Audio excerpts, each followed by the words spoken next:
It's like once you've seen a turd, you know what I mean? You kind of welcome the cockroach. You see the turd on the floor, you kind of welcome the cockroach on the floor. It's better than the turd.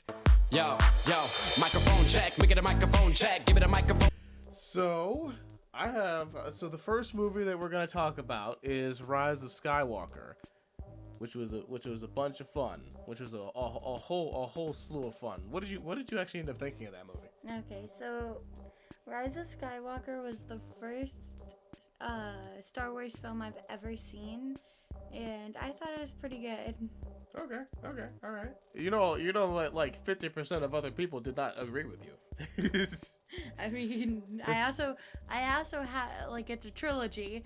Yeah. I've only watched one, and there's like, what, 7 trilogies? There's 3 trilogies. Thank you. Clearly, you're not a Star Wars historian like some people. So, like, my major thing is that a lot of people really thought that, like, Rise of Skywalker was like not good. Like, they said it was like a mess, that it had editing problems, that like it was story structure problems. It was just bad, right? Most people thought it was bad. Okay. I didn't think it was really all that terrible, to be honest with you. It's definitely not good. It's not a good movie, but it's like a watchable film. Is that like they said that the story is apparently like all over the place and has literally no structure. Do you agree with this? Yeah, a little bit. Okay.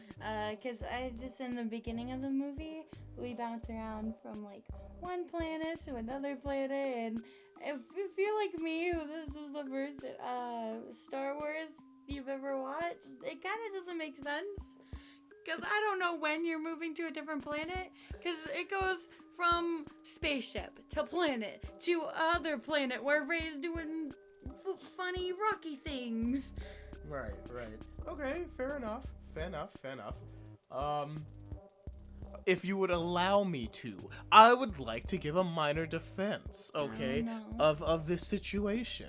Because I actually took time out of my busy schedule to break down. Aren't you pretentious? Extremely. Like, I took time to actually break down, like, each particular, like, plot beat and plot change or whatever, you know, using the graph, you know, the graph, Act 1, Act 2, Act 3, you know. I put it on a graph. Look, the chart says that this is how movies work. So I compared it with the chart, okay? And so basically, you know, a movie is made up of conflicts and resolution. If you break it down to this particular basic structure, the majority of the movie actually makes sense. If we kind of jump, like, straight, into Act 2, right? Like, the first obstacle really in the movie is that, like, Kylo, like, initiates, like, this force bond with Rey to discover her location, and then, like, he travels to, like, whatever that planet's name was. Like, there's your first obstacle, right? Like, which was actually, like, a pretty dope scene. Do you remember that scene that happened in the movie? Where, like, Kylo's like, I can't do, like, a Kylo, but, like, this is the closest I can You're get such to. a nerd. Like, isn't this You're such a nerd right now. He sounds like he's speaking through hands. You can't hide, Ray. But he, like, you remember that one scene in the movie where they were like he made like connection when she was on that, like, planet where everybody was having, like, you know, those little alien creature thingies. Remember? Everybody was having, like, a big bonfire or whatever. And you pull the necklace. Yes, yeah, that scene. Yeah. So that's, like, the first kind of, like, obstacle in the movie. I mean, like, they said obviously an initial obstacle with Palpatine or whatever, because Palpatine's back because of cloning. I hate the fact that cloning is a trope that we have to deal with, but it's whatever. It's so dumb. To me, it's the exact same thing as, like, if a person says they weren't actually dead the whole time. That was just a diversion. Like, It was a lie. It was a lie. It was, what is that, like, Rick and Morty thing? You son of a bitch, I'm in. See, it was just a plan, my whole plan the whole time, Morty. Yeah, then they find the dagger, you know, after going through, like, a little bit of a battle, another mini obstacle, little mini solution. It's hot shit, man. Like, the story has story structure, right? Like, if we look at, like, their second obstacle, right? That, like, you know, when Rey, like, senses that Kylo is nearby or whatever, she goes to, like, confront him. You know that one scene, the little western scene where, like, he's flying his spaceship and trying to, like, run her over for whatever reason, even though he wants. She does a backflip? She does the backflip into the air and destroys his ship. Yeah. That was a thing that happened. Mm-hmm. That we saw in the theaters. I don't think that didn't make any sense. No, I didn't. It's not that it didn't make it. I don't know. I didn't really like. Okay. Like, I didn't really like her dip.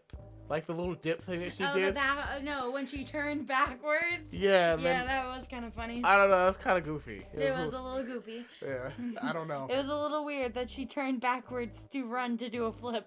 It's really dumb to me that she starts off as, like, in training. Like, doesn't really know how to fully use the Force. And then by, like, the end of the movie, she's, like, fucking wielding her lightsaber like the best fucking woman and fighter in the entire world, and like pose like you are the only hope for the resistance. If somebody who doesn't know how to use the Force fully is your only hope, you're pretty fucked. Like, I know that, like, people don't know this because nobody's a nerd like how I am.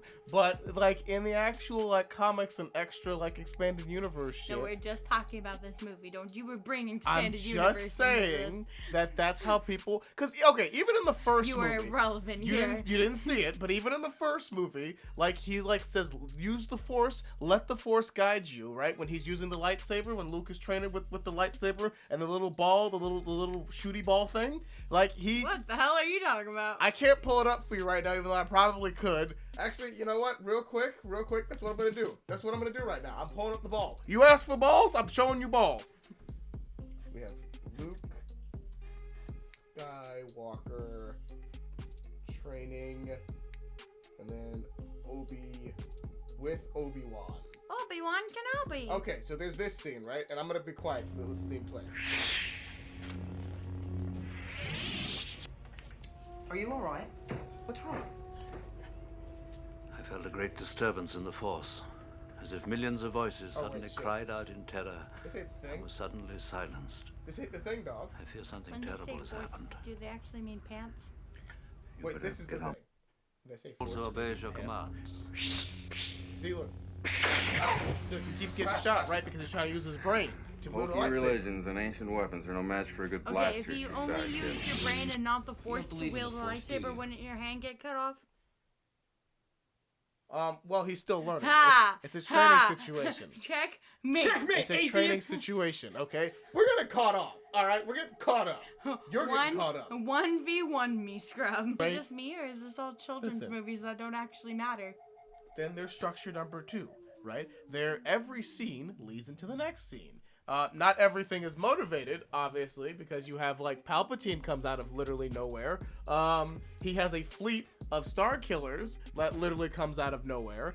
Hey, I said this when we started. This is a bad movie. All I'm saying is this movie is not as bad as everybody says it is. My point that I'm making. The movie has a structure. The second structure it has is that one scene actually does typically flow right into the other.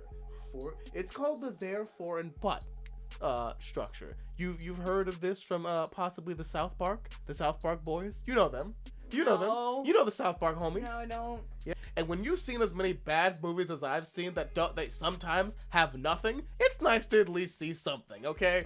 Generally speaking, overall, there's an overall It only structure. makes sense. Okay. I feel like it's a loose structure, though. Oh, it's extremely. It's as loose as like watery poo. Like, that's what I'm saying. No. There's a structure. There's a lot of poo analogies for this. Yeah, you're right. I'm like Lil Wayne. I got every single shit analogy you could want. So the next and final structure to this movie is what's known as the mystery box, baby. You've heard of the mystery box? Put the stick in the box.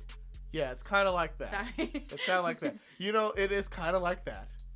That's why in a J.J. Abrams movie, he never opens up the box. He just sets up the box until all of a sudden the box is open. Because he's That's really pretty terrible. dumb. What? Oh, it is kind of dumb, actually. A lot of people hate the mystery box. The problem with the mystery box is that you can never open the mystery box. You can never put the stick in the box? You can never put the stick in the box. Because if you do, it's lazy. Did you see what I did there? Did you see? Yes, you and your Lazy dad. like this movie. You and your dad jokes, man. I know, I'm killing it tonight. No, shut up. No, A storyline? the Luke, I am your father. Well. You know that the biggest thing in Star Wars that literally people who've never seen Star Wars know? The one line everybody gets wrong? Yes. That was not set up at all, actually. I mean, it happens. Like, it's fine, because I don't really think Star Wars is about nitty-gritty plot details. Save that shit for, like, Save that shit for literally anything else. You know what? Save that shit for Primer. I'm gonna sit you down and we're gonna watch Primer. Save nitty-gritty details for shit like Primer. No, yeah, no, literally, that was one of my biggest problems. I had two fundamental problems with this. One is the movie starts off with, oh, she's not ready. She doesn't know how to use the Force. Okay, well, she's a lightsaber wielding badass. And that was one. That was my biggest complaint. My second complaint was, why does all the women in this flash movie decide that they need to go for the bad boy? Oh, you mean like Poe? Poe, and then... Well, she rejects him at the end. It's fine. It's cool. Not really. He's like, hey, you know what? We got a party going on here. All the fellas are down. We just won a whole fucking war, killed a bunch of fucking people, and my dick is hard. Wanna handle that? And she goes, get your crusty ass off me. No. Aren't you like 50? Like 50? No, but she goes, I didn't really like you, but I guess I'll give you the only thing that could save my my entire life. Yeah, that is pretty stupid. And that is so dumb. Can I just play it? It's so hot. I don't know why the scene, like, it's terrible, but at the same time, it's also great. One moment.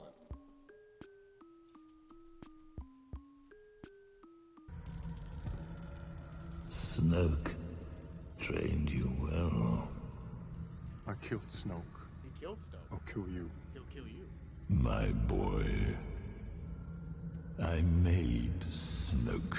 That's stupid, though. That is actually pretty dumb. I have been every voice you have ever heard inside your head. I don't know why, but I don't know what it is, because it's simultaneously the stupidest shit ever, but for some reason it gives me chills. Am I brainwashed? Like, that's bad, but at the same time it gives me chills. No, you're just Star Wars nerd. Okay, alright, I don't know what it is, because, like... No, it's the fact that you're a Star Wars nerd. Okay. I told you I found some stuff, right? And, the main problem I have here with the editing, honestly, can really be explained in, like, this it's data from Century of Cinema reveals how movies have evolved, right? And, like, essentially shot lengths have gotten shorter and shorter, and then you use different shooting patterns or whatever, and there's like a quote here where they say, "The Empire Strikes Back, for example, accomplished this with its rhythm of short take action sequences separated by periods of relative calm," right? So there's like a graph here. This graph, basically, right? You see this graph? This graph basically tells you how long a scene can be before a person feels like I believe right up here is where you are clueless but excited, and then down here is where you're irritated or sick. So basically, this is how long a shot lasts, right? And this is the visual activity happening in the shot, right? So if you have, like, right up here where each shot basically moves at like a fraction of a second, and there's a whole lot of shit happening, you essentially have no idea what the fuck is going on, but it looks really exciting. And then down here, like, if you hit this middle spot where it's like, essentially right here is the good spot. This is the good space. This is the space where people like, you know, you have a decent sized shot.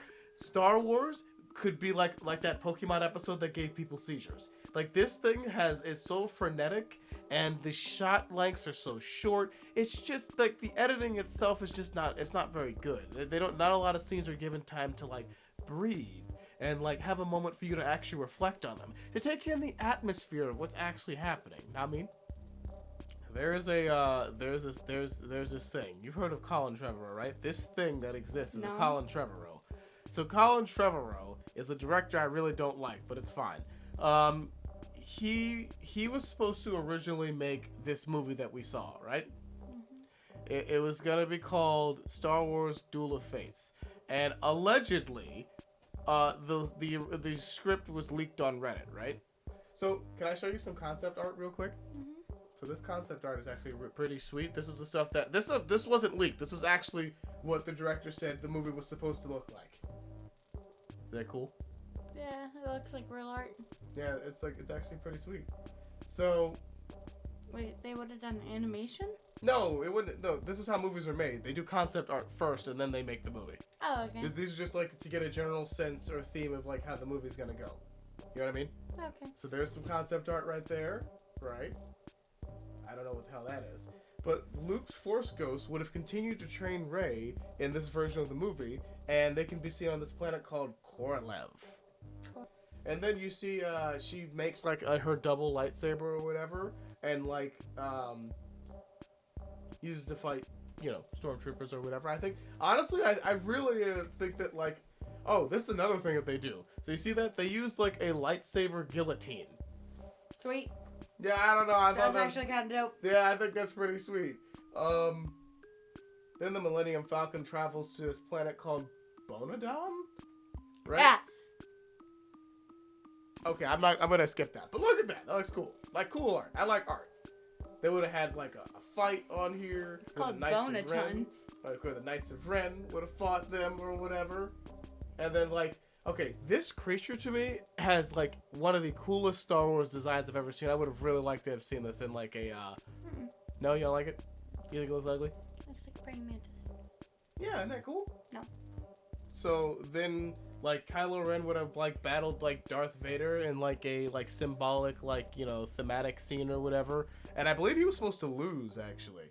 But Finn was, like, actually in this script, Finn was actually going to go ahead and actually de-radicalize a bunch of stormtroopers and have them lead a rebellion against the First Order, which is exactly what I said should have happened, but whatever. Okay, this is one of my favorite things I wish would have happened. What? This is the Force Ghost of Luke grabbing the actual, like, a lightsaber with his hand. That would have been one of the coolest things to see, honestly. Because the lightsaber can cut through anything? Can it cut through... A Force Ghost? Hmm? Apparently not, and what would have happened here. Okay. Now, I hate Colin Trevorrow because I think he's a terrible hack director, but I think this would have been really sweet to see. And from what I understand, the story actually would have been a lot more cohesive. It would have been, and I heard from what I understand, it would have been a lot darker too, but we can only imagine.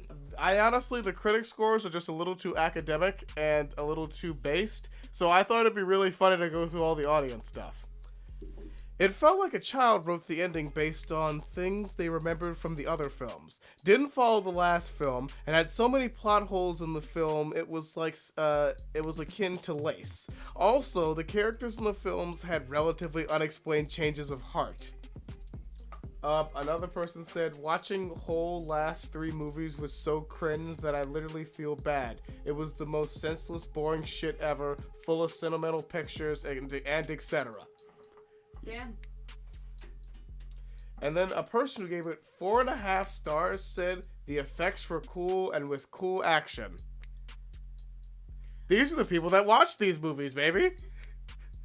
Another person gave it 3.5 stars. It was a good movie, not as bad as you hear on the internet. Oh no, not as bad as you hear in the internet. I mean, the internet's a thing. The internet is a thing. One person gave it 1 star and said, it's not bad, it's worse. It's not bad, it's worse. Another person was like, me, The Last Jedi will be the worst Star Wars film ever. JJ, you overestimate my power. That's a meme. That's a meme. That's a meme? That one was a meme. Another person said, good cinematography, CGI, special effects, sound design, score, and performances. Worst screenplay ever filmed. Absolutely inept and embarrassing writing. Shockingly so. They didn't have a story to tell, and it was obvious. It broke my heart because there are so many wonderful writers and directors with stories to tell who understand the craft and who understand writing for characters instead of plot. Absolutely nonsensical plot from beginning to end. As if Star Wars people are ruthless.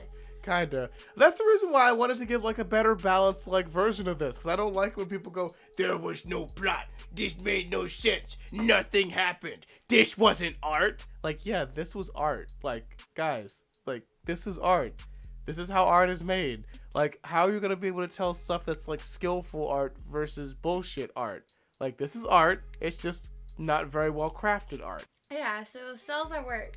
So it's pretty much gives anime to a more biological standpoint. Is really cool, and it starts off with like explaining every cell, explaining what it does, it gives you a better overall view into what each cell accomplishes in the body, which is really awesome. Yeah, I mean, I don't know. I like, as you know, I'm not really much of a biology person. It's one of the lesser of the cool, natural sciences in one small man's opinion. But no, I'm kidding. In all honesty, I like it made like this stuff like interesting and fun to learn, but not like in like a demeaning kids way. It's not like fucking Dora the Explorer, but it's you know what? It's about 3 notches above Dora the Explorer. Hey, I think it's way above that. Well, it's good. Like, I'm not trying to say like it's bad. I just mean like it's informative and interesting while also actually being just pure entertaining. Okay. Oh, I like that one. What's it say? I can honestly say that a show has never been so funny. It makes WebMD into a fun wiki for a show. That's pretty That is kind of cool. And the fact that it's kind of true though, because it goes from, it just kind of takes like random things and kind of makes it into a joke. Mm-hmm.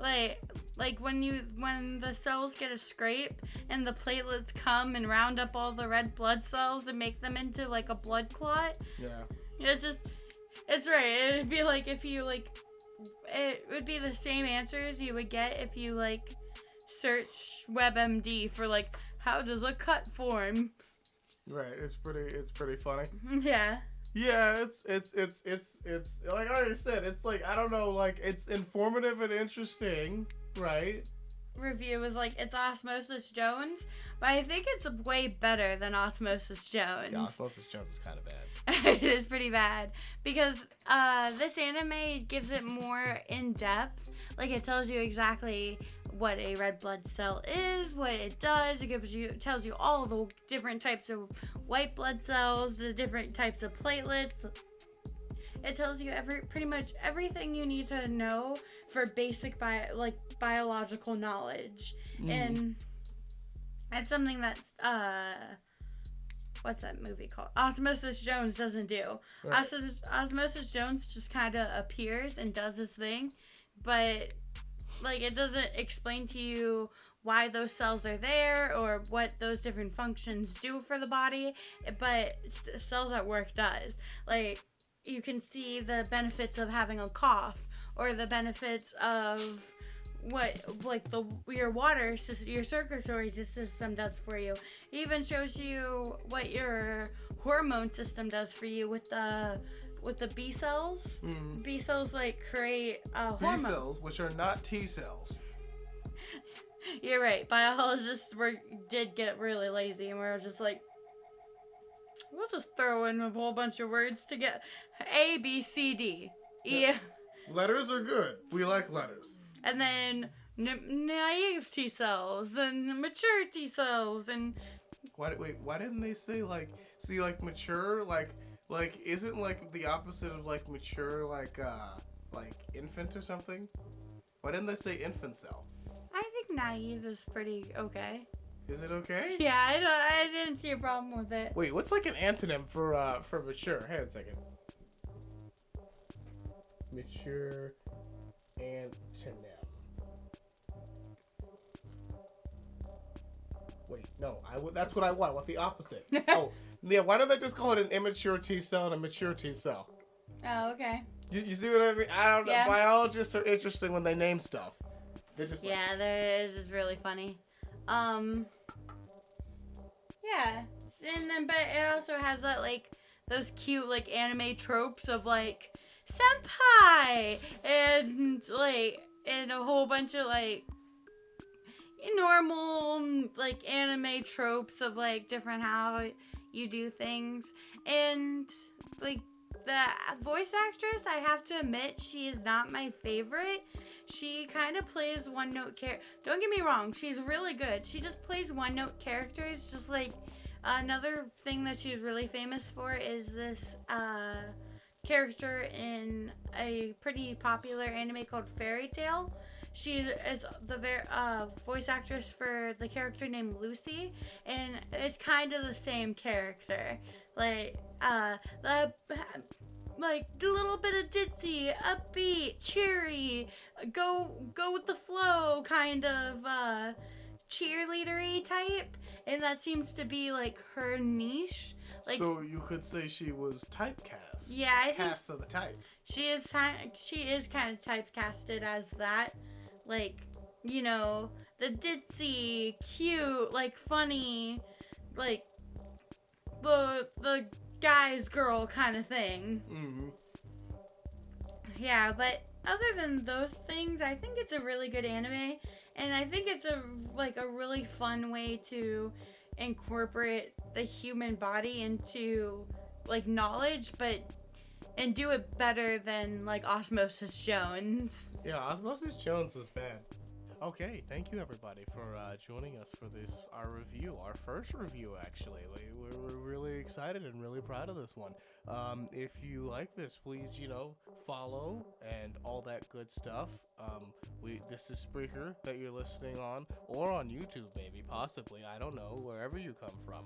Just do that thing where you help out and tell us what you thought about these particular movies, because that's what we want to hear. Definitely. And anime and the movie. Like, tell us what you thought about them. We also are putting together a Discord, which should be cool.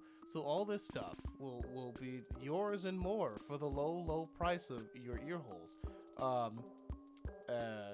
The next thing we plan on talking about is Hancock and My Hero Academia. Because why not do superheroes? And you could say, well, why not do like a Marvel movie? Because fuck them. Alright, and thank you guys, and peace out.